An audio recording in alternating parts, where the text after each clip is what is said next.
Welcome to our tutorial on how to import filters in Gmail on your PC. Filters in Gmail allow you to automatically organize and manage your incoming emails based on specific criteria. If you want to import filters to save time and streamline your email management process, follow these simple steps.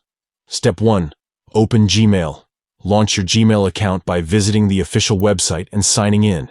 Step 2. On the top right corner of the screen, click on the Settings icon. It looks like a gear. Step 3. From the drop-down menu, select See All Settings. This will take you to the Settings page. Step 4. On the Settings page, click on Filters and Blocked Addresses from the top menu. Step 5. Under the Filters section, click on Import Filters. Step 6. Click on Choose File and select the file containing the filters you want to import.